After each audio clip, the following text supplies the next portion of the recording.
শুনতে হবে। তাহলে আল্লাহ কোরআন কারিমের মধ্যে বলতেছে ইন্নাল্লাযিনা আমানু, ইন্না মানে নিশ্চয়ই আল্লাযিনা যারা ঈমান আনবে ওই আল্লাহর উপরে, ওয়া আমিলুস সলিহাত, আর যারা নেক কাজ করবে, নেক কাজের মধ্যে নামাজ আছে, রোজা আছে, হজ আছে, যাকাত আছে, কুরবানি আছে, ভালো ভালো কাজ বাজার নেক কাজের মধ্যে বাজান ঢুকে গেছে।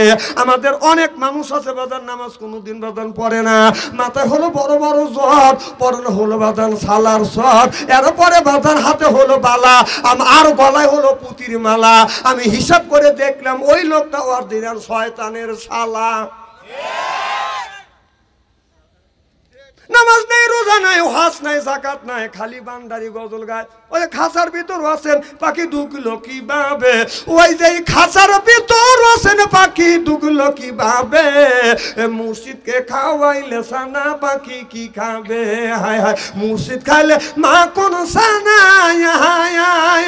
পাখির তো খাওয়া হইল না, মুর্শিদকে খাওয়াইলে সানা পাখি কি খাবে, পাখি গু খাবে, তা তোর কি? এই পাখি বলে বেশি বেশি করে নামাজ পড়ো, বেশি বেশি করে রোজা করো, বেশি বেশি করে জিকির করো। পাখি বলে আপনার বেশি বেশি করে কোরআন তেলাওয়াত করো। আল্লাহর রাসূল বলেছে কুল্লু সাইল সেকালাতুল কুলুবিহিল যিকরুল্লাহ, বেশি বেশি করে জিকির করলে কলবের ময়লা পরিষ্কার করে দিবে কে? কাপড় চোপড়ে যদি ময়লা পড়ে সাবান ছোটা দিলে পরিষ্কার হয়, শরীরে যদি ময়লা পড়ে সাবান দিয়ে ডলন দিলে বাদান পরিষ্কার হয়। অন্তরের মধ্যে ময়লা বললে কি দিয়ে আপনি পরিষ্কার করবেন? মনে বাবলা পাতা দেখা লেগেছে, মনে বাবলা পাতা দেখা লেগেছে, ধুইলে কি যায় সাবানে সাবানে, মনের ময়লা বুঝবে কেমনে, খাজতে যায় না রে ধুলে, স্বভাব যায় না রে মলে, শিকার গন্ধ যাইবে কি ভাই, সুসর গন্ধ যাইবে কি ভাই, গোলাপ জল দিলে, মনের ময়লা বুঝবে কেমনে। রাসূল বললেন কুল্লু সাইল সেকালাতুল কুলুবিহিল যিকরুল্লাহ, বেশি বেশি করে জিকির করলে কলবের ময়লা পরিষ্কার করে দেয় কে? তাহলে নামাজ যেমন ফরজ, রোজা যেমন ফরজ, জিকির করাও ফরজ। আর আমাদের দেশে জিকিরটা কি, কেউ থাকে গাছতলাতে, কেউ থাকে বাইসতলায়, হায় হায় হায় হায়, মাটি কেটে খাগা তেল ধরছে তাই নিয়ে।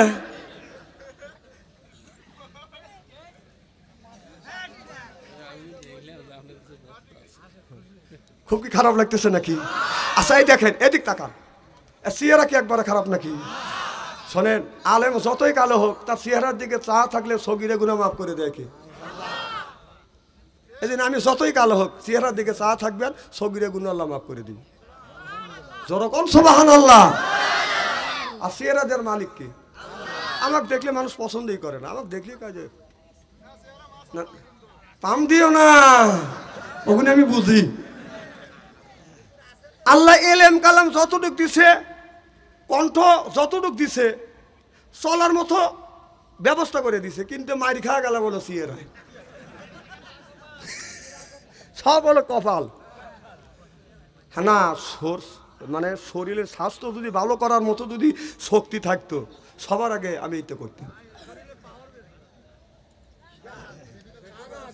আমার ভাইয়ের, আমার মুসলমান ভাইরে, আল্লাহর হাবিবের বিয়াম্মতেরা ভালো করে লক্ষ্য করে শুনুন, আমলে নিয়তে বাদান শুনতে হবে।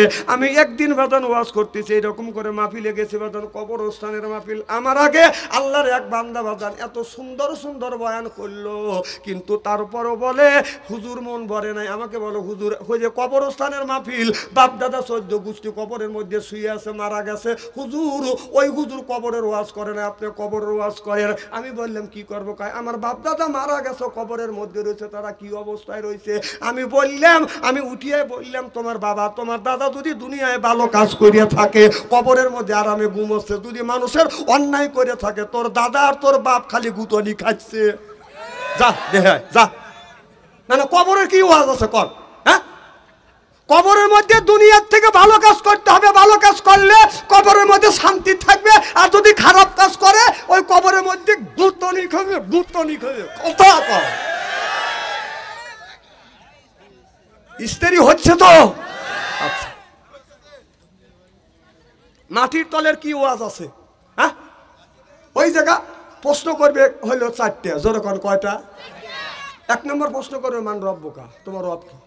আমার দিনুকা, তোমার দিন কি? আমার নাবিওকা, তোমার নবী কি?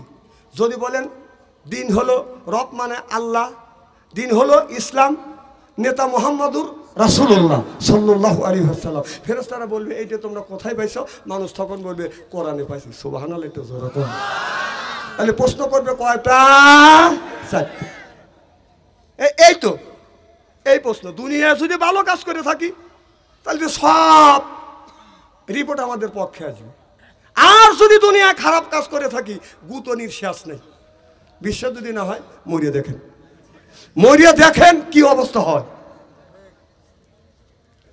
আমার ভাইয়ের, আমার মুসলমান ভাইয়ের, আল্লাহর হাবিবের উম্মতেরা, হযরত আবু বকর সিদ্দিক রাদিয়াল্লাহু তাআলা আনহু যখন ছোট্ট ছিলেন তখন বাদান সে মুসলমান হন নাই। ছোট্ট যখন ছিলেন বাবা সাথে নিয়ে আপনার মূর্তির কাছে যা বলতেছে, বাবা এই যে দেখতেছ 10 তলা মূর্তি আছে, এর কাছে যদি খাবার চাই এই লোকটা কিন্তু খাবার দিবে।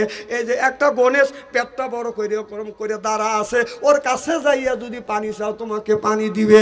এই যে দেখতে চাও একজন এইভাবে করে আছে, ওর কাছে যদি ভালোবাসা চাও ও তোমাকে ভালোবাসা দিবে। ওই জামানায় কোনো মানুষ যদি বাজান সফরে যাইতো 2 পকেটে 2টা ভগবান রাখতো, আর যখন বিপদে পড়তো ভগবানকে বলতো, ভগবান বিপদে পড়ে গেছি তোমরা আমাকে রক্ষা করো। নৌকা যদি যাইতো পাছা নৌকায় আগা নৌকায় 2 পাশে 2টা বাদন ভগবান রাখতো। বিপদ যখন আসতো ভগবানকে বলতো, ভগবান তুমি আমাকে বাঁচাও। ওরা মূর্তি ছাড়া বাদন কোনো কিছুই বুঝতো না। আবু বকর সিদ্দিক রাদিয়াল্লাহু তাআলা আনহু তার বাবা যা বলে, বেটা আবু বকর এই যে দেখতেছো এই ভগবানের কাছে খাবার চাইলে খাবার দিবে।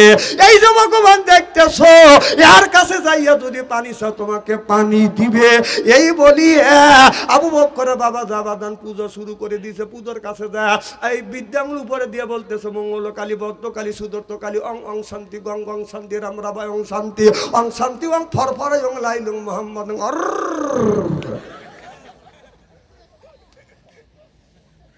ওর বাপ তো পুজো করতেইছি। এবার আবু বকর এসে বলে, ভগবান ক্ষুধা লাগছে খাবার দাও। ভগবান কথাও কয় না, গাঢ় বুড়ায় না, চোখের পলকে ফেলে না, এরকম চা রয়েছে। যা কয় তুই চা থাকিস কে? তোর কাছে খাবার চাইলাম। বাবা বলছে তোর কাছে খাবার চাইলে তুই খাবার দিবি, ক্ষুধা লাগছে খাবার দে। ও কথা কয় না। আর একটা এই যে পেট নেই এরকম করে বাদান দাঁড়া আছে, কয় তোর পেটের মধ্যে কি পানি পিপাসা লাগছে আমাকে পানি দে। কথাও কয় না, এইরকম করে বাদান থাকে। যখন কথা বলেন না হযরত আবু বকর সিদ্দিক যা একটা পাথর তুলছে, ভগবান ডান হাত দিয়ে পাথর হাতে নিয়ে বাম হাত পাইতে বলতেছে খাবার দে। খাবার যদি না দিস তাহলে যে দেখছিস পাথর। কথা কয় না। আমার কথা কি বুঝতেছেন? সব হাদিসের কথা। এই যে কথাটা বলতেছি আপনারা হাসতেছেন, এই হাসির মধ্যে সোয়াব আছে। সুবহানাল্লাহ। এই কথাটা আবু বকর সিদ্দিক আমার নবীর কাছে বর্ণনা করতেছে যে আপনার মুসলমান হওয়ার আগে তারা কোন হালাতে ছিল। আমার ভাইয়ের, আমার পাথর তুলে বলো, ভগবান ক্ষুধা লাগছে খাবার দে। ভগবান যখন খাবার দেয় না, কথাও কয় না, নড়াচড়া করে না। আবু বকর হাতে ছিল বাদান আপনার পাথর, পাথর দিয়ে ডেল মারছে, ভগবানের মাথা ভেঙে গেছে। এখন টাকা দেখে ভগবানের মধ্যে বাদান কিছুই নাই, টাকা দেখে বাদান বাঁশের ফালতা। ওই যে আবু বকর কয়, ও ভগবান তোর ভিতরে কি আছে? বাঁশের ফালতা কাইটা কাইটা ওর ভিতরে ঢুকাইছে। আমার পাথরটা লইয়া ও যে পেট বাইর করে আছে, যা বলতেছো তোর পেটের মধ্যে কি কি খাইছস? আমার পানি পিপাসা লাগছে, আমাকে পানি দে। তোর বড় ভগবান আমার কাছে, আমি তার কাছে খাবার চাইলাম, আমারে খাবার দেয় না, তোর কাছে পানি চাচ্ছি। বাবা বলছে পানি চাইলে তুই পানি দিবি, কথাও কয় না, পানিও দেয় না। ওই ভগবানের পেটের মধ্যে যখন বাদান পাথর দিয়ে গুঁতো মারছে, গরুর খ্যার বাদান বাড়া পড়ছে। আবু বকর কয়, ও ভগবান তোর পেটের মধ্যে খ্যার আছে, গরুর খ্যার আনিয়া তোমার পেটের মধ্যে ঢুকাইছে। আবু বকর কয় ও ভগবান তোর ভিতরে কি আছে, এই বলিয়ে ওই যে 10 তালা এরকম করে আছে পাথর তুলে মারছে, ফাটাস একটা শব্দ হইছে মূর্তির ওই জায়গা বাজান একটা আওয়াজ হয়ে গেছে। এখন কি হইল কি হলো আইসে দেখে ভগবানের পাও নাই, মাথাও নাই, চলো নাই, হাতও নাই। এবার আবু বকরের বাবা আবু বকর হাত ধরে টেনে বাড়িতে নিয়ে গেল। আবু বকর মায়ের কাছে যাইয়া বলে এই যে দেখো তোমার ছেলে কি করছে, সব ভগবানকে পাথর মাইরে একেবারে রক্ত রোধী করছে। ছেলে যখন ভালো কাজ করে মার কাছে যা কয় যে দেখো আমার সন্তান কত ভালো কাজ করছে, আমার সন্তান কত ভালো। আর যদি ছেলে যদি অন্যায় করে মার কাছে ধরে নিয়ে দেখ তোর ছেলে কি করছে, কথা কয় না। তবে ভালো কাজ করলে কয় আমার ছেলে দেখো কত সুন্দর কাজ করছে, আর যদি ছেলে অন্যায় করে কয় দেখ তোর ছেলের কি কি অন্যায় করছে। এর মানে হলো তোর পেটের দোষ, তোর যদি ওর বড় যদি পেটের দোষ হয় তোর ওইটার দোষ। এখন তো ঠিক কবি এই না না খুব খারাপ লাগতেছে নাকি? আচ্ছা কথাকে আমি অবাস্তব বলতেছি নাকি? কোরআন হাদিস দিয়ে বর্তমান প্রেক্ষাপট মিলে কথা বলি শুধু আপনাদের বাঁচানোর জন্য। মানলে তাল গাছ, না মানলে নারকেল গাছও না। মানা না মানা আপনাদের ব্যাপার। আর বর্তমান যে শুরু হয়েছে যুবকদের ইমান ধরে রাখা কঠিন হয়ে গেছে। একটা যুবকের বয়স 10 বছর, মেয়ের বয়স 10 বছর, তার হাতে স্ক্রিন টাচ মোবাইল দিছে বাবা। স্ক্রিন টাচ মোবাইল দিয়ে তিনটে ছেলের হাতেই টাচ ফোন দিছে, দিয়ে মসজিদের আগার কাতারে যা নামাজ পড়ে বলতেছে আল্লাহ তুমি আমাকে মাফ করে দাও। আমি ফ্যাক ফ্যাক করে ব্যবাস, 3 ছেলের হাতে 3টে টাচ ফোন দিয়ে ওকে অন্যায় করার উৎসাহ দিয়ে মসজিদের মধ্যে ফ্যাক ফ্যাক করে ব্যবহার দিচ্ছিস। তোর ব্যবহারের 5 পয়সার দাম নেই। স্ত্রী করিয়ে ধুয়ে যাবো আজকে, এমনি ফ্যাক ফ্যাক করে ব্যবহার।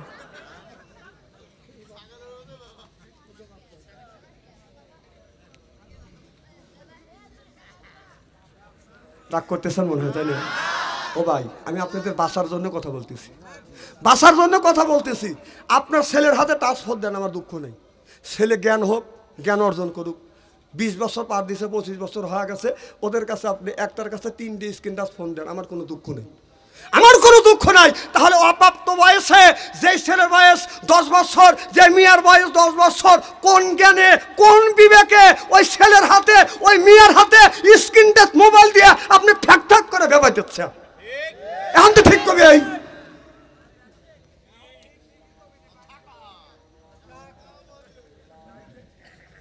বাবা।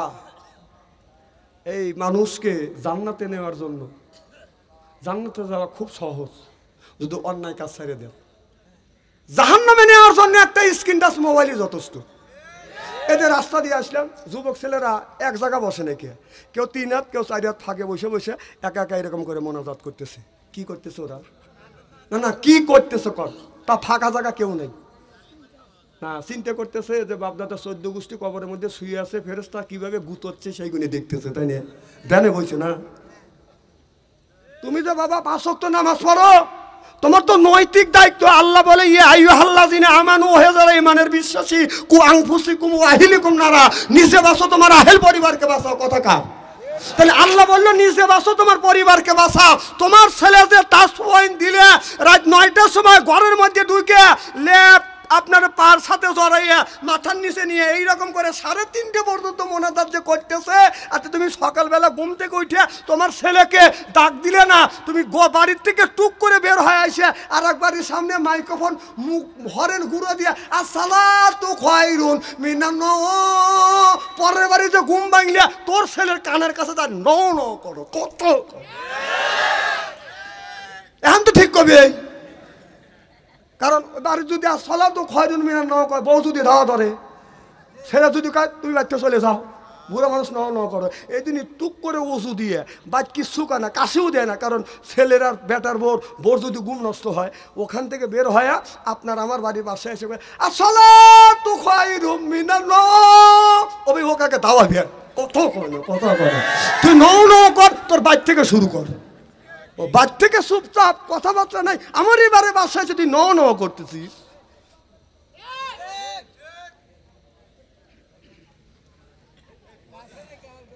হ্যাঁ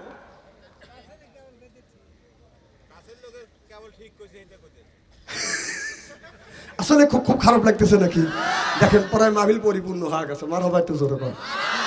আমার ভাইরা, আমার মুসলমান ভাইরা, আল্লাহর হাবিবের প্রিয় উম্মতেরা ভালো করে লক্ষ্য করে শুনুন বাদান, আমলে নিয়তে বাদান শুনতে হবে। তাহলে আল্লাহ কোরআন কারীমের মধ্যে ৮০ থেকে ৮২ জায়গা বলেন আকিমুস সালাহ, নামাজ কায়েম করো। এদিকে আল্লাহ বলেন কু আনফুসিকুম আহলিকুম নারা, নিজে বাঁচো তোমার আহেল পরিবারকে বাঁচা। আপনার ছেলের হাতে যে আপনি টাচ ফোন দিয়েছেন, এই ফোনের মধ্যে আপনার ছেলে যত আকাম কুকম অন্যায় করবে, এই পাপ গুণী ৩ ভাগে বাদান ভাগ করা হবে। কোন কয় ভাগে ভাগ হবে? ১ ভাগ পাবে ছেলে, আর ১ ভাগ পাবে মা, আর ১ ভাগ পাবে বাবা। বিশ্বাস যদি না হয় মরিয়া দেখেন। যদি কোন আমি তো মরিয়ে গেছি, তো মরিয়ে তো গেছান। মোবাইলে এক মোবাইল থেকে আর এক মোবাইলে যদি ফ্যাক্সি লোড করা যায়, তাহলে তোমার ছেলে যত অন্যায় অপরাধ করবে সব ফ্যাক্সিলেট হয়ে তোমার কবরের মধ্যে চলে যাবে। কথা কোন? এদিক তাকান, চা খাচ্ছে এরা খায়, ওটা টাকা টাকা দেখে মুখ চুটকাচ্ছে। আমাদের দেশে নিয়ম আছে, অনেক মানুষ আসরের আজান দিলে নামাজ কেউ পড়ে কেউ পড়ে না। ওই দিকে আমি বাদান যেতে চাই না। স্টলে যা বাদান, ওই যে বসা বসে রাত 11:30 পর্যন্ত স্টলে বাদান বসে সাবিব খানার সাপনুরের ছবি দেখে। আসল নামাজ পড়ে বাজান বাজান বসে বাজান স্টলে কথা বলে বাজান মুখের বলে। এরপরে বাজান আমার জায়গা করে গরম দেখে আমার করে বাজান শরম। যদি পায় গল্প কেউ করে না বাজান অল্প কথা, কি বাজান বুঝতেছেন না? এরপরে খায় বাজান চা, আসে বাজান তার নেশা, খায় চা তারপরে আসে বাজান তা মানে হলো বাজান পান। মনের মধ্যে আসে বাজান গুনগুননি গান। তারপরে খায় আবার হাকিমপুরি শ্রদ্ধা, শরীর তার গামে যায়, বুঝায় বারবার আমি বড় বড় মর্দা। মানে এখন ঠিক কবি তো স্টলে যায় সব। আজকে এখানে ওয়াজ হচ্ছে, আগামীকাল এই স্টলে তাফসীর হবে। যদি না হয় আপনাদের মোথা কাছে আমার কান কাটিয়ে দিয়ে, কালকেই সমালোচনা হবে যে এই বক্তা এইটা করলো, ওই বক্তা ওইটা করলো।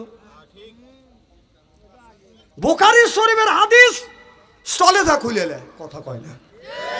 তাফসীর স্টলে যা করে, বুখারী শরীফের হাদিসের বয়ান করে। এদিক দেখা বুখারী শরীফের তাফসীরের আপনার হাদিসের তাফসীরের বয়ান করে স্টলে যায়। বুখারী শরীফ পাথালি ভাবে লেখা না আপনার লম্বা পালে লেখা তাও জানে না, কিন্তু বুখারী শরীফের বয়ান করে স্টলে টলে। কত স্টলে স্টলে ওই রকম বয়ান দিয়ে ইসলাম প্রতিষ্ঠিত করা হয় নাই। ইসলাম জন্দা হতে হয়। ইসলাম এসেছে রক্তর আপনার, ইসলাম এসেছে সংগ্রামের মাধ্যমে। ইসলামের জন্য সাহাবীরা রক্ত দিয়েছে, বিবিকে বিধবা করেছে, ছেলে সন্তান এতিম হয়েছে, বুকের তাজা রক্ত বলিঙ্কিত করে দিয়ে এরপরে ইসলামের পতাকা উড্ডীন করেছে। সিল্লে বলো ঠিক কিনা?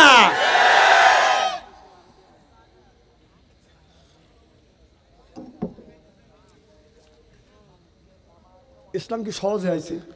আল্লাহ বললেন অজা অজা আল্লাহ লিল মুত্তাকিনা ইমামা, একটা নেককার পরহেজগার ইমাম বানাও। কথা কার? সেই ইমামটা কি? সেই ইমামটা কি? সেই ইমামটা হলো অজা আল্লাহ আয় আল্লাহ লিল মুত্তাকিনা ইমামা, একটা নেককার পরহেজগার ইমাম বানাও। সেই ইমামটা হলো আপনার বাড়ির 10 জন বাদন সদস্য আছে, তার মধ্যে একজন বাদন প্রধান আছে না নাই? তিনি হলো ওই বাড়ির বাদান গার্জিয়ান, বাড়ির হলো বাদান ইমাম।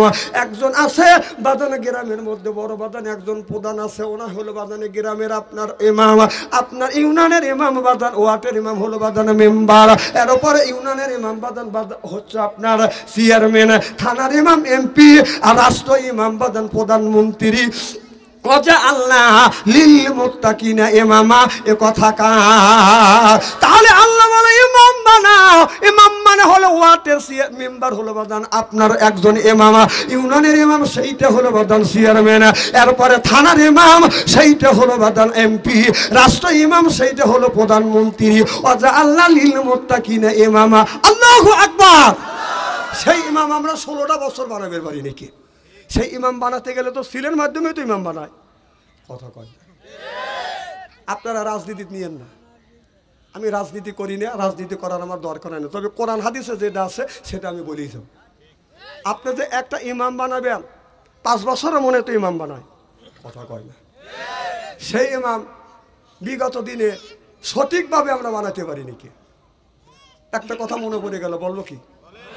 আমাদের এক মুরব্বী এলাকায় ভোট দিতে যাচ্ছে। কই যাও? কয় যে ভোট দিয়ে আসি। গেছে, কস আসা তোমার ভোট হয়ে গেছে। কয় কও কি বাবু? কয় হ্যাঁ।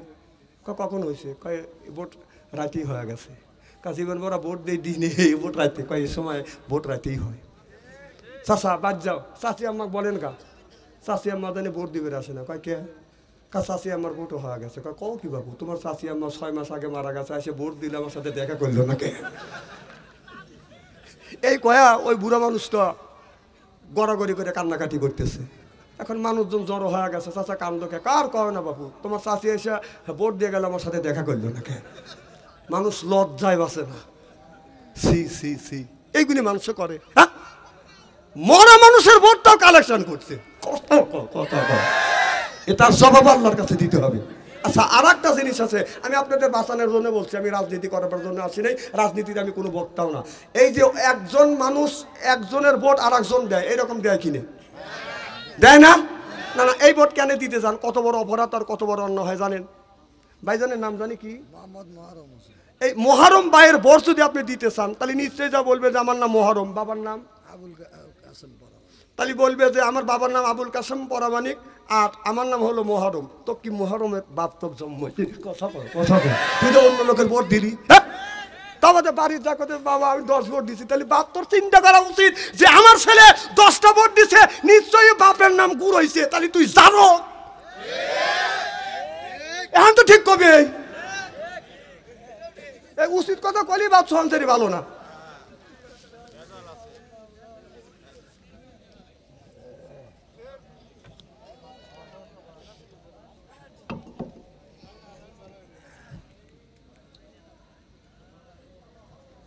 আমার ভাইয়ের আমার ভালো করে লক্ষ্য করে শুনুন, ও মুসলমান ভাইয়েরা ভালো করে লক্ষ্য করে শুনুন, আমলে নিয়েতে শুনতে হবে। আল্লাহ বলে ও কদ রব্বুকা, হে বান্দা আমার দাসত্ব করো, আল্লাহ তাবুদু আমার গোলামি করো, ইল্লাহু আমার বন্দেগী করো, অবিল ওয়ালিদাইনি ইহসানা। আল্লাহ বলে বান্দা আমার দাসত্ব আমার গোলামি করবার পরে তোমরা তোমার নিজ নিজ পিতামাতার খেদমত করো। আজকে মা হয়েছে বুড়ি, গার চাইতে মার গুড়ি, বাবা হলো বুড়া, পিঠের উপর ধরে ধরে বুড়া, শ্বশুর হলো আব্বা জান, শাশুড়ি হলো আম্মা জান, বিয়ে করছে পিয়ারা জান, ওরাই সব জানের জান, পরাণের পরাণ যখন ঠিক কিনে। মার কথা লাগে না ভালো, মার কথা লাগে না ভালো, শ্বশুরের কথা মিষ্টি, বাবার কথা নিমতিতে, শ্বশুরের কথা চিনি, বাবার কথা নিমতিতে, শ্বশুরের কথা চিনি, যখন ঠিক কিনে। তোমার মার সাথে সুন্দর ব্যবহার করো, বাবার সাথে তুমি সুন্দর ব্যবহার করো। তোমার মা বিছানা পরে পায়খানা করছে, এই পায়খানা তুমি পরিষ্কার করো। বাবা পায়খানা পেশাব করছে, এইটা তুমি পরিষ্কার করো। তোমার বউ যদি পরিষ্কার না করে তুমি করো, তারপরেও তোমার বউকে তুমি গালি দিতে পারবে না। তার ইচ্ছা তোমার বাবা মার খেদমত তোমার বউ করতেও পারে নাও পারে, জোর করে করান যাবে না। কথা কর না কেন? মা এমন একটা নিয়ামত, বাবা এমন একটা নিয়ামত, সেই মা সেই বাবারে তুমি কেমন করে কষ্ট দাও। যুবক তুমি যদি উল্লাপাড়া বাজারে যাও, বাড়িতে আসতে যদি দেরি হয় রাত 12টার সময়, যখন তুমি ধীরে ধীরে আসো, আইসা দেখবে বাড়িতে এসে দেখবে সব মানুষ ঘুমাইছে, 2জন ব্যক্তি ঘুমায় নাই, একজন হলো মা আর একজন হলো বাবা। ওই বাবা রাস্তা আগে গেছে, মানুষের কাছে জিজ্ঞেস করে, বেটারে আমার বেটা তোমাদের সাথেই থাকে, রাত বাজে 12টা, তোমরা বাড়িতে আসছো, আমার বেটা এখন পর্যন্ত বাড়িতে আসে নাই। আগা যায় তিনি হলো বাদান বাবা। আশা দেখবে বাড়ির সব মানুষ ঘুমাইছে, আর একজন ঘরের মধ্যে বসে বসে তোমার অপেক্ষা করতেছে, ওই ব্যক্তি হলো মা। এখনো পর্যন্ত মা খানা পিনা করে নাই। শীতের দিনে তোমার খাবার ঠান্ডা হয়ে যাবে বিদায়, নিজের লেপ্ত শোকের মধ্যে ভাত রাখিয়ে এই ভাত তোমার জন্য গরম করে রাখছে, ভাত ঠান্ডা হলে ছেলের খাইতে দেরি হবে। এই রকম মানুষ পৃথিবীর মধ্যে মা আব্বা ছাড়া আর কেউ হইতে পারে না। চিল্লেখন ঠিক কিনে? বাবা সকালবেলা যখন তুমি কামে যাবা, মা কাছে যাবে, পায়ে হাত রাখতে চুমো দিবে, বাবার কাছে যাবে, পায়ে হাত রাখবে, চুমো দিবে যেই জায়গা বাবার, আপনার যেই হাত আপনার মা বাবার হাতে পড়েছে, যেই হাতটা আপনার মা বাবার পায়ের উপরে পড়েছে, ওই হাত যেই জায়গা ওই হাতটা লাগাবেন, সেই জায়গা আল্লাহ আপনার হাতে বরকত দিবে কে? আজকে আমাদের বরকত নাই। আপনি যদি আজকে পরীক্ষা করে দেখবেন, আজকে আপনি ব্যান চালাইয়া 500 টাকা ইনকাম করছেন, আল্লাহর কসম কোরআন শরীফ ছুঁয়ে আমি শপথ করে বলতেছি, সকালবেলা ফজর নামাজ পড়িয়ে আপনি যখন কাজে বের হবেন, ব্যান নিয়ে মায়ের পাশে বসিয়ে আপনার হাতে পায়ের উপর হাত রাখিয়ে চুমো দিয়ে আপনি আগামীকাল কাজে যাবেন। প্রত্যেক দিন যদি 500 টাকা ইনকাম করেন, আল্লাহর কসম করে বলতেছি ওই দিনে 700 টাকা ইনকাম করবেন। বরকত দিবে কে? আজকে আমাদের আবাদান কোনো বরকত নাই। একটা বাস্তব ঘটনা আমি বলতে চাই, বলবো কি? আমার বাবা এই জমিনে 97 বছর পর্যন্ত বেঁচে ছিল। আমার মা 112 বছর পর্যন্ত জীবিত ছিল। আমি যখন মাহফিলে যাইতাম, মায়ের পায়ে হাত রাখতাম, চুমা দিতাম, বাবার পায়ে হাত রাখতাম, চুমো দিতাম। মোল্লা আরি কালিম রহমাতুল্লাহ বলেছে, কেউ যদি মা বাবার পায়ে হাত থেকে যদি চুমা দেয়, সে যেন জান্নাতের খাম্পায় চুমো দিলে। মাহফিলে যখন গেছি, মার কাছ থেকে বিদায় নিছি, বাবার কাছ থেকে সালাম দিয়ে বিদায় নিছি। মা জিজ্ঞাসা করে কখন আসবে, বাবা জিজ্ঞেস করে কখন আসবে। আমি বলছি, মা আব্বা আমি 12টার সময় আসবো। যখন 11টা বেজেছে, মা বাবাকে বিছানায় ঘুমোতে দেয় না, আগা যাও। তখন তো বাড়ি ঘরে এত ছিল না, মানুষও এত ছিল না।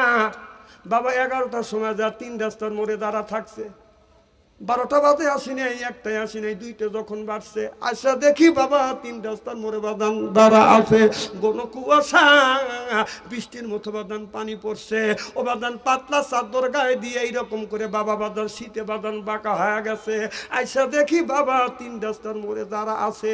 আচ্ছা বাবার কাছে আসছি, সালাম দিছি, কি গো বাবা আপনি এখন এখানে কতক্ষণ ধরে দাঁড়া আছো? বাবা বলে, বেটা 11 থেকে শুরু করে রাত 2টা পর্যন্ত তোমার জন্য অপেক্ষা করতেছি। বাবার গায়ে হাত দিছি, হাত টানটা, কপালে হাত দিছি, কপাল টানটা, পায়ে হাত দিছি, পা টানটা। বাবা সন্তানের জন্য অপেক্ষা করছে। এখন বাবা নাই। 3 রাস্তার মোড়ে রাত 11টার সময় আর কেউ দাঁড়ায় না। যিনি দাঁড়াইছে তিনি হলো মা, যে দাঁড়াইছে তিনি হলো বাবা। সেই বাবাকে কষ্ট দেও। আমার মেয়ের, আমার বাবা মৃত্যুর পরে দীর্ঘদিন আমার মা জমিনে বাদন বেঁচে ছিল। রাত 2টা 3টার সময় কনকনা শীতের মধ্যে বাড়িতে আসছে। আচ্ছা দেখছি বাড়িঘর ঝা ঝা করতেছে, কোনো শব্দ নাই। ও বাদান বিবির ঘরে দরজার পাশে গেছি, বাদান কোনো শব্দ নাই। ছেলের ঘরে দরজায় হাত লাগাইছে, কোনো শব্দ নাই। কেউ আমার জন্য অপেক্ষা করে না। বাইদের ঘরে দরজার পাশ দিয়ে ঘুরছি, কেউ বাদান কথা কয় না। তারা তো আরামে ঘুমাচ্ছে। বৃদ্ধ মা, 112 বছর বয়স, মার ঘরের দরজায় হাত দিছি, দরজা খুলে গেছে। যা দেখি মা দুঃখিনী এখনো ঘুমায় না। যা সালাম দিছি, মা রে রাত বাজে 2টা 3টে, তুমি কি ঘুমাও না? মা বলে, বেটা ওই যে সন্ধ্যা যখন লাগছে, সন্ধ্যার থেকে তোমার জন্য অপেক্ষা করতেছি, কখন জানি বেটা তুমি আমাকে এসে মা বলে ডাকতো। বেটা রে এখন পর্যন্ত আমার চোখে ঘুম আসে না। মাকে মা বলে ডাক দিছি, যখন আমি বাসায় আসছি এরপরে মা ঘুমাইতে গেছে। এখন মা না আমার, আর কেউ আমার জন্য বাজানো অপেক্ষা করে না। যে মানুষটা অপেক্ষা করতো ওই মানুষটা হলো মা, আর যে অপেক্ষা করতো ওই মানুষটা হলো বাবা।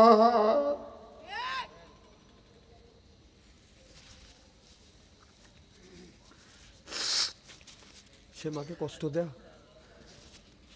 সেই বাবারে কষ্ট দেও, দিয়ে কেউ সুখেও থাকতে পারবে না, শান্তিতেও থাকতে পারবে না। মা একটা কথাই বলে গিয়েছিল, আসল নামাজের সময় বললো, বাবা আমাকে একটু কোলে নাও। মা যে মারা যাবে আমি জানি না। মা কোলে নিছি, মা আমার গালে চুমো দিয়ে বলতেছে, বাবা আমাকে একটা ওয়াদা দিতে পারবি? কি মা? বাবা তোকে মানুষ করতে অনেক কষ্ট করছি। শীতের মধ্যে তোমাকে বামে শোয়াশি পেশাব করে দিছে, ডানে শোয়াশি প্রসব করে দিছে, বুকে নিয়ে ঘুমাচ্ছি পেশাব করে ব্লাউজ ভিজিয়ে দিছে। আমি রাগ করে খাটার নিচে ফেলে দিইনি। এটা মা।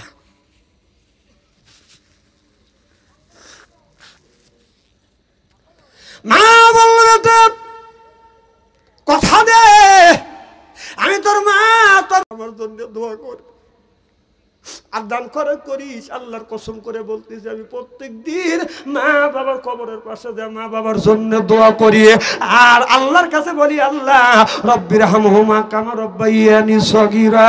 আল্লাহ আমার মা বাবা আমাকে যেমন কষ্ট করে মানুষ করেছে আল্লাহ তুমি তোমার রহমতের কোলে মা বাবাকে তুমি লালিত পালিত করো।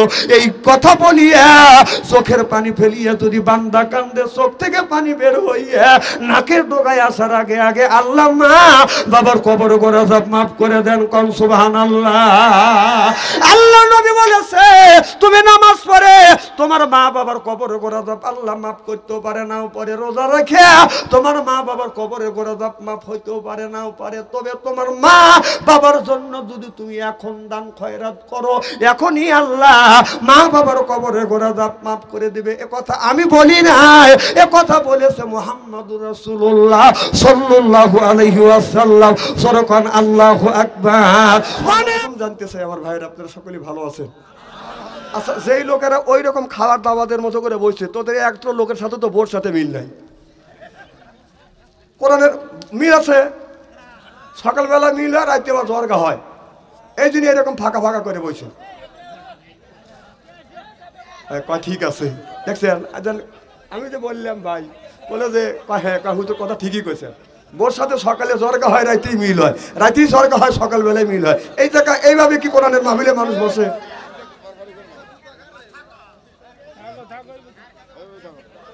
আচ্ছা আপনারা উঠলেন না এই 4-5 জন,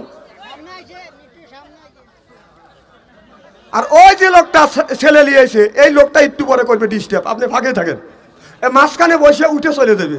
যদি জান কাকা আমার ছেলে কাঁদতেছে, আসলে ছেলে কাঁদে নাই, ও ঘুমাচ্ছে অথবা ও চুপ করে কোরআনের কথা শুনতেছে, উনি সিমটি দিয়ে কান দেবে, উনি চাইবে যাবে 2-4-5 জনে ক্লিয়ে দেবে।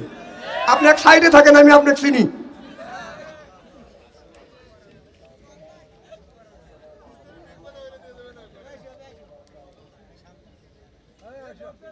এটা বেহেশতের বাগান, কোরআনের মাহফিল। সুবহানাল্লাহ জোরে কর।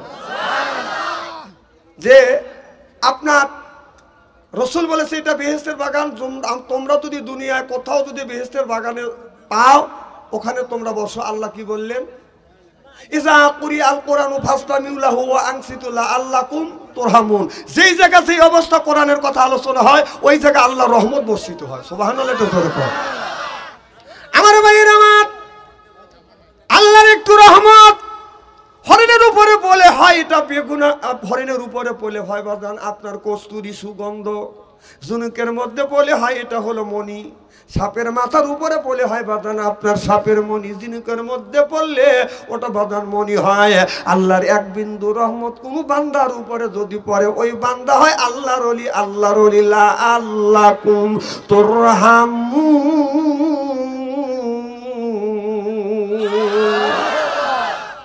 আমরা যারা আজকে কোরআনের মাহফিলের মধ্যে আসছি আল্লাহর বান্দা, করবো না কোন রকমের দান্দা, কোরআনের সাথেই থাকবো বাদান বান্দা, কোরআনের সাথে কোরআনের জন্যই হলো কান্দা, এই জন্যই হয়ে গেছে আল্লাহর বান্দা।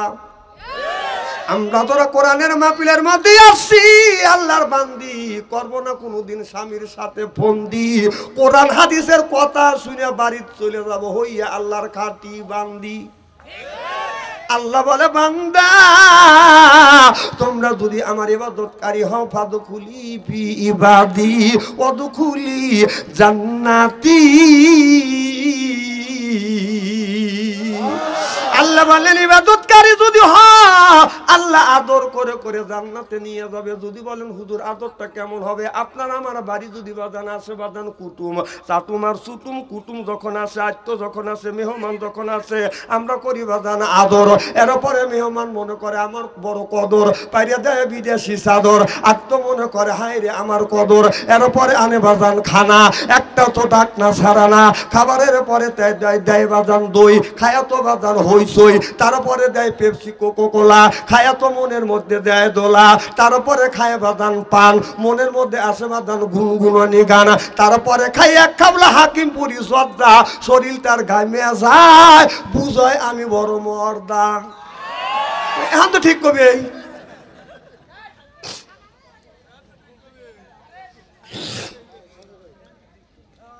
আল্লাহ বলে বান্দা কোরআন শরীফ ধর, বসে বসে পড়, তারপরে তুই মর। আল্লাহ বলে আমি কি আর তুই পর, কিয়ামতের ময়দানে আমি আল্লাহ তোমাদের বানা দিব হুরপুরীদের বর। চিল্লাখন আল্লাহু আকবার, নারায়ে তাকবীর। এই মানুষের এই তাকবীর, এই যে সামনে ইলেকশন আসছে, অপেক্ষা করে। ছোটবেলা দেখছি ইলেকশন সময় জোরসে বলো, আরো জোরে, ভাত খাও নাই, কাপড় খুইলে। আজকে যে কোরআনের মাহফিল, এখন তো কথা বের হবে না। আল্লাহর নবী আখিরি জামানার পয়গম্বর মুহাম্মদ রাসূলুল্লাহ সাল্লাল্লাহু আলাইহি ওয়াসাল্লাম এইভাবে বাদান সাহাবীদের নিয়ে বাদান আলোচনা করতেছে, কোরআনের কথা বলতে বলতে এক সময় এক কথা নবী বলে ফেললেন, ও সাহাবীরা একটা কথা তোমরা সুন্দর করে শুনে রাখো, জানে রাখো, অন্তরের মধ্যে গাইতে রাখো। তোমরা যারা বুড়ো হইছে, দাড়ি পেকে গেছে, চুলগুনি পাইকে গেছে, গায়ের চামড়া ঢিল হয়ে গেছে, এই মানুষ কোনোদিন আল্লাহর জান্নাতে যেতে পারবে না, যাওয়া সম্ভব না।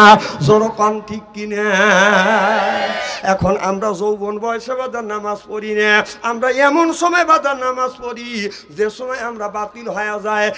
আমাদের অফিস আদালত থেকে বাদান বাতিল হয়ে যায়, মাঠের থেকে বাদান বাতিল হয়ে যায়। বসতে গেলে বাদান আপনার ইসিস করে বসি, দাঁড়াতে গেলে বাদান আপনার এমা এমা কয়া বাদান দাঁড়ায়। এরপরে যখন গায়ের চামড়া বাদান ঢিল হয়, মাথার চুল যখন পাকে যায়, গায়ের চামড়া হয় ঢিল, বুড়া বয়সে যা মসজিদে যায়, আল্লাহর সাথে দেই মিল। যৌবন বয়সে নামাজ পড়ি না, বুড়ো বয়সে মসজিদে যায় কাইসে কুসে পাইদে পুদে, কেলায়ও না কেলায়ও না। এইরকম বয়স একদিন তোমারও হবে।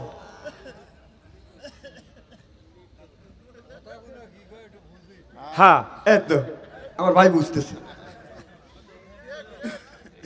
কোন সময় মানুষরা মসজিদে যায়, যে সময় বাড়ির থেকে বাতিল, বউ দেখতে পারে না, বেটার বউরা দেখতে পারে না, কথা বুঝতেছেন না? ওই বুড়ো তো বাদান প্যার প্যার করে, তখন বলে তুমি মসজিদে যাও। ওই বুড়ো বাদান মসজিদে যায়, ইমাম সাহেবও অবস্থা করে। ইমাম সাহেব 7 দিন পরে একদিন বাড়ির যা, কিসের লেগে যা তুই জানিস না? ওর কি বউ বাল বাচ্চা নাই? বউ বলার তোর হক নাই? উনি সুবহানাল্লাহ সুবহানাল্লাহ, কে রে মজম আজান দিয়ে কোনে যায়, মজম আজান দিয়ে কোনে যায়, তোর কি? ও ঠিক মতো আজান দিচ্ছে, আইসে নামাজ পড়।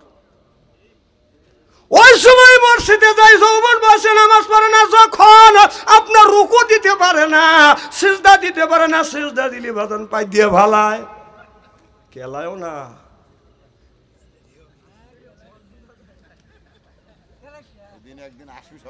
হ্যাঁ, এই দিন আসবে, এই দিন আসবে। না না, যারা ছোট থেকে নামাজ পড়ে তারা তো পড়েই।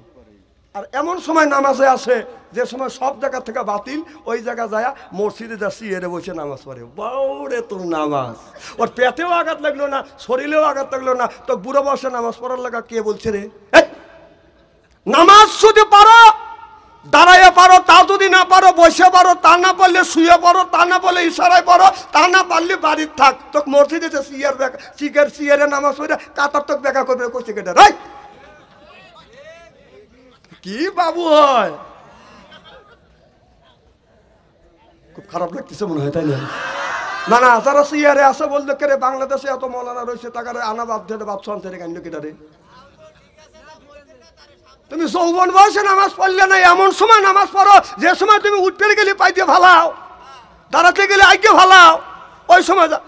আরে ভাই, গ্রামের মানুষ আমরা, গ্রামের কথা খোলামলা কথা বলতেছি, কি খারাপ লাগতেছে নাকি? আমার ভাইয়ের আমার, আল্লাহর নবী আখিরি জামানের পয়গম্বর মুহাম্মদ রাসূলুল্লাহ সাল্লাল্লাহু আলাইহি ওয়াসাল্লাম বললেন, বুড়া মানুষ, দাড়ি পাকা, চুল পাকা মানুষ কোনোদিন জান্নাতে যেতে পারবে না। আমার নবী এই কথা বলার শেষ একজন সাহাবী বাদান কাঁদতেছে। আমার নবী বলে, সাহাবী রে কেন তুমি কান্দো? সাহাবী বললেন, ইয়া রাসূলুল্লাহ, ইয়া হাবিবাল্লাহ, এই মাত্রই আপনার জবান থেকে আমি শুনলাম, আপনার শোনানো জবান থেকে বলেছেন দাড়ি পাকা মানুষ, চুল পাকা মানুষ, বুড়া মানুষ আল্লাহর জান্নাতে যেতে পারবে না। এই জন্যই আমি কাঁদতেছি গো নবীজি। আমি তো বৃদ্ধ হয়ে গেছে, মাথার চুল পেকে গেছে, দাড়িগুলি পেকে গেছে, গায়ের চামড়া ঢিল হয়ে গেছে। আপনি বলছেন বুড়া মানুষ জান্নাতে যেতে পারবে না, এই জন্যই কাঁদতেছি। আল্লাহ নবী বলতেছে সাহাবী রে, আল্লাহ যদি এই মুহূর্তে তোমাকে জান্নাতে দেয়, তুমি কি জান্নাতে যাবা? সাহাবী বলে নবী গো, নামাজ পড়ি, রোজা রাখি, হজ করি, আপনার তরিক অনুযায়ী চলি, আল্লাহর হুকুম মানি, আল্লাহর জান্নাতের আশায় চিল্লা কোন আল্লাহু আকবার। আল্লাহ নবী বললেন তোমাকে জান্নাতে দিবে। সুবহানাল্লাহ। সাহাবী মুস্কি হাসি দিয়ে বলে ইয়া রাসূলুল্লাহ আলহামদুলিল্লাহ, আমি তো ভয় পেয়ে গেছিলাম। আমার নবী বললেন সাহাবী রে, ভয় পাওয়ার কারণ নাই, আল্লাহ যদি তোমাকে জান্নাতে দেয়, জান্নাতের মধ্যে তুমি কি চাও? সাহাবী বলে ইয়া রাসূলুল্লাহ, আমি বুড়া মানুষ, বুড়া মানুষের আর কত আশা আছে, বৃদ্ধ বয়সে বেশি কিছু চাই না। আল্লাহ যদি জান্নাতে দেয়, স্বর্ণের জন্য একটা বিল্ডিং দেয়, আল্লাহ নবী বললেন তোমাকে স্বর্ণের বিল্ডিংই দিবে। সুবহানাল্লাহ। সাহাবী মুস্কি হাসি দিয়ে বলে আলহামদুলিল্লাহ। আল্লাহ নবী বলেন সাহাবী রে, আলহামদুলিল্লাহ বলে শুধু প্রশংসা করে শেষ করা যাবে না, আর কি কিছু তোমার মনে আশা আছে? বলে নবী গো, আমি বুড়া মানুষ, আর কি চাবো, আর বেশি কিছু চাই না, স্বর্ণের জন্য একটা বিল্ডিং দেয়, হীরা কাঞ্চন মুক্ত দিয়ে জন্য একটা খাদ দেয়। আল্লাহর নবী বললেন স্বর্ণের বিল্ডিং দিবে, হীরা কাঞ্চন মুক্ত দিয়ে স্বর্ণের একটা সুন্দর একটা খাদ দিবে। সাহাবী বলে আলহামদুলিল্লাহ। আমার নবী বললেন আর কি কিছু চাও? বলে নবী গো, আর তো আমার কিছু চাওয়ার নাই। আল্লাহ নবী বললেন সাহাবী রে, মানুষ যখন জান্নাতি হবে, ওই মানুষটা যখন জান্নাতে যাবে, বউ দিয়া তাকে জান্নাতে দিবে। যে মেয়েদের বয়স হবে 16 থেকে 17, 17 থেকে 18, এর চাইতে বড় না, এর চাইতে কম না, 70টা বউ নিয়ে তোমার জান্নাতে যাইতে হবে। সাহাবী বলে নবী গো, আমি বুড়ো মানুষ, দাঁত পড়ে গেছে, দাড়িগুলি পাইকে গেছে, আমি বুড়ো বয়সে বউ দিয়ে দিয়ে আমি কি করব? আল্লাহ নবী বললেন বউ তোমার নিতেই হবে। আল্লাহ নবী বললেন বউ তোমার নিতেই হবে। সাহাবী বললেন ইয়া রাসূলুল্লাহ, ইয়া হাবিবাল্লাহ, আল্লাহ যদি জোর করে আমাকে বউ দেয়, এই বউয়ের হক আদায় করতে পারবো না, ছায়া ছায়া দেখা ছাড়া আমার কোনো পথ নাই। যে যুবকদের হাতে আছে বাদান টাচ ফোন, ভালো থাকে না ওদের মন। যেই যুবক বাদান করছে বাদান, আপনার প্রেম করে খাইছে বাদান, ছাকা হয়ে গেছে বাদান, বাঁকা মন হয়েছে ফাঁকা, রাগ করে চলে যায় ঢাকা। চিল্লা কোন ঠিক কিনে?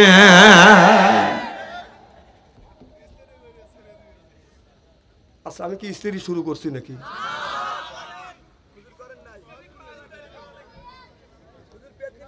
মারহাবা কর। আমার খুব খারাপ লাগতেছে নাকি? মুসলমান ভাইরা, আল্লাহর নবী বললেন সাহাবীরা, শুধু তাই নয়, তুমি যে জান্নাতের মধ্যে যাবা, আল্লাহ যদি তোমাকে জান্নাতে খাবারের জন্য তুমি কি চাও? তোমার তো খাবারের দরকার হবে। সাহাবী বললেন নবী গো, আমি বুড়া মানুষ, বেশি কিছু চাই না, আল্লাহ যেন আঙ্গুর ফলের বাগান দেয়। আল্লাহ নবী বলেন সাহাবী রে, এতগুনি ফল আছে, পিয়েরা ফল আছে, এরপরে আপেল ফল আছে, এত ধরনের ফল রয়েছে, এই ফল রাখিয়া তুমি কেন এই আপনার আঙ্গুর ফল চাও? সাহাবী বলে নবী গো, আমার 32টা দাঁত, মুখের একটা দাঁতও নাই, আল্লাহ যদি আপেল ফলের বাগান দেয়, আমি কামড়াইয়া খাইতে পারবো না।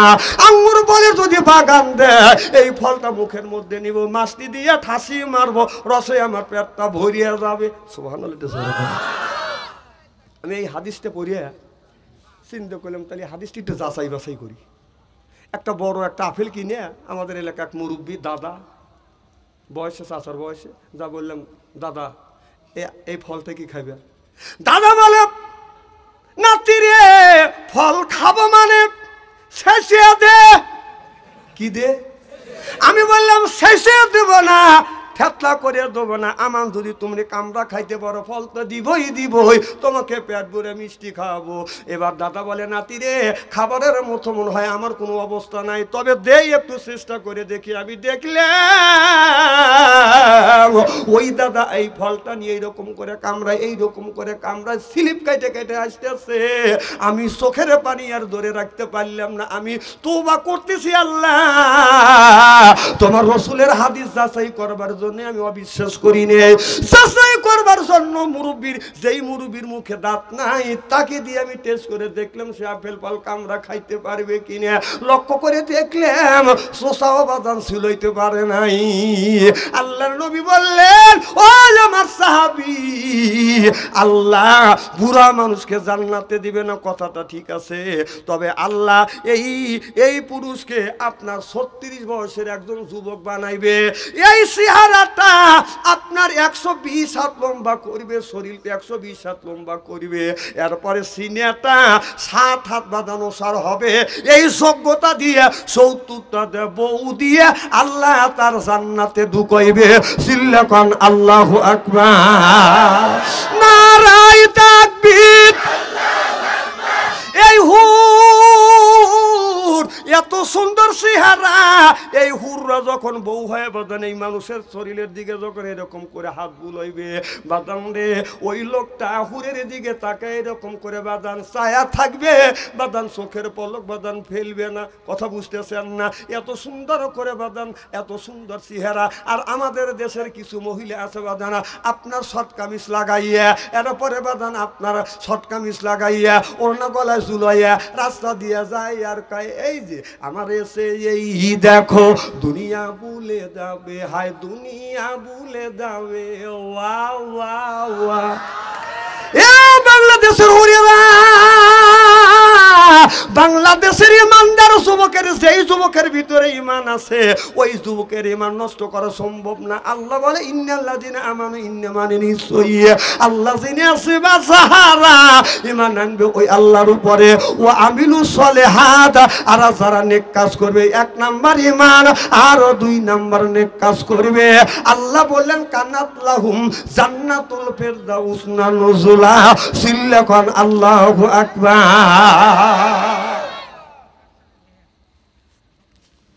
খুব খারাপ লাগতেছে পিছন থেকে, যেরকম পিছনে ভাইদের খারাপ লাগছে।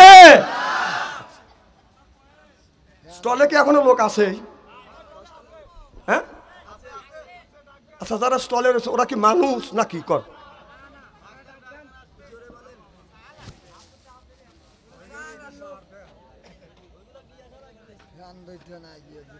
থাক, দরকার নেই, অসুবিধা নেই, বেশি বাতাস আসলেই সমস্যা হবে না। না না, সমস্যা নেই। মার হবে একটু জোরে কর। আচ্ছা, এদিক থেকে আপনারা কয় জোরে কর, মার হবা। এখন না কত সুন্দর আওয়াজ হলে, বেটা চল পাইছে আপনারা, বেটা চল না পুরুষ। আমার ভাইয়ের আমার, এই হুরের এত সুন্দর চেহারা হবে, 70 পর্দা কাপড় পরবে, 70 পর্দা কাপড় পরে হুরের বাদান রূপ যৌবন রাখতে পারবে না। 70 পর্দা কাপড় বেদ করিয়া গায়ের পশম দেখা যাবে, চামড়া দেখা যাবে, গোস্ত দেখা যাবে, হাড় দেখা যাবে, হাড়ের মধ্যে যে মশটা চলাফেরা করতেছে মশ পর্যন্ত দেখা যাবে। 70 পর্দা কাপড়েও হুরের বাদান রূপ যৌবন বাদান রাখতে পারবে না। সিল্লাকান আল্লাহু আকবার। আমার বন্ধুগণ, আমার ভাইয়েরা আমার, ভালো করে লক্ষ্য করে শুনুন।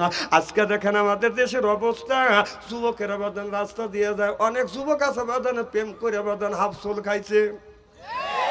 যেই যুবকটা করছে বাদান প্রেম, ভালো নাই ওর মাথার বেরেন, প্রেম করে খাইছে ছাকা হয়ে গেছে বাদান বাঁকা, খায় শুধু বাদান গাঁজা, যে খায় গাঁজা আল্লাহ দিবে সাজা, যে খাইবে গুল করতেছে ও বাদান ভুল, যে খায় মদ হারাবে বাদান জান্নাতের পথ, যে খাবে সিগারেট তার নাই মুখের বেরেক, আর যে খায় বিড়ি তার ইমানে ধরবে কিরি।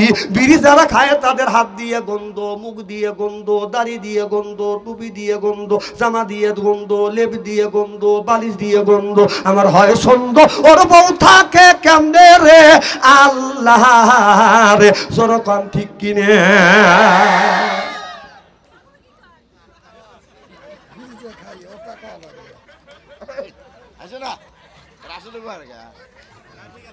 আচ্ছা, কথাকে আমি অবাস্তব বলছি। টাটকা বিড়ি খায়া বোর মুখের কাছে যখন মুখ লেয়, বউ খালি মুখ ঘুরায়। স্বামী তো বিবির মুখের কাছে মুখ লিবেই, আর স্বামী কয় আমি তোমার মুখের কাছে মুখ লেই তুমি মুখ ঘুরো কে? বউ কয় শরমও করে, লজ্জাও করে। এই মাত্র টাটকা বিড়ি খায়া আমার মুখের সাথে মুখ লাগাইছো, তোর পাশার সাথে তোর মুখের গন্ধ বেশি। বিড়ি খা, ব্রাশ করতে পারো না, বউ কষ্ট দাও। ইদানিং আমার দেখছি যারা পান খায় আমি নিজে পরীক্ষিত যে হুজুর আপনি বিড়ি আবার টয়লেটের মধ্যে খায়, আসে না নাই? আর যদি বলেন হুজুর কিভাবে দেখলেন, হ্যাঁ আমি নিজে দেখছি। রমজান মাস জহরে আজান দিছে কবে স্টেঞ্জা করিয়া ওষুধ দিয়ে নামাজ পড়ি, আমি টয়লেটের কাছে যা দেখি টয়লেট বন্ধ, ধুমো গোল হওয়া বের হচ্ছে। চিন্তা করলাম কিরে ব্যাপারটা কি, রমজান মাস আবার ধুমো গোল হওয়া বের হচ্ছে, অত তো বুঝিনি, আলেম মানুষ বোঝেনি তো। তা আমি নক করলাম, ভিতরে পুড়িয়ে টুড়ে মনে নাকি, নক করলাম একজন সিঙ্গেল দিচ্ছে, তাহলে বোঝা গেল মাল ওখান থেকে উৎপত্তি হচ্ছে। আবার ইদানিং দেখতেছি যারা পান খায় শতকরা 70% লোক পান খায় আর টয়লেট করে। কথা কন, বিশ্ব যদি না হয় ও মানা দিবে না, এখন ওর বোর কাছে যাবো চলে, কারণ ওর বউ সত্য কথা বলবে। আমি দেখলাম এক বুড়া টয়লেট থেকে বের হয়েছে, মুখ লড়তেছে, কম কই গেছিলে, কয় টয়লেটে, কম কি করলে, কয় টয়লেট করলাম, কয় মুখে কি, কয় পান, কম পান খেলে টয়লেট করলে, কয় পান না খালি টয়লেট হয় না, কম পান না খালি টয়লেট হয় না, তাহলে হালাল জিনিস ওই খারাপ জায়গা যা খাইলে, তাহলে একটু গু তুলে চুং মনে করে খা না। কথা কি আমি খারাপ বলতেছি নাকি? না, হালাল জিনিস ওই জায়গা যা খায়।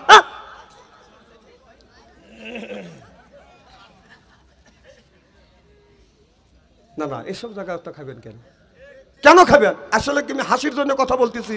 সব কথা আমি পয়েন্টে পয়েন্টে কোরআন হাদিস দিয়ে বর্তমান প্রেক্ষাপট মিলে কথা বলি। টেলটেলে ওয়াজ বাচ্চারি করেন, আর টেলটেলে ওয়াজ করবার জন্য আসেনি, আর টেলটেলে ওয়াজের দিনও নাই। আমার ভাইয়ের আমার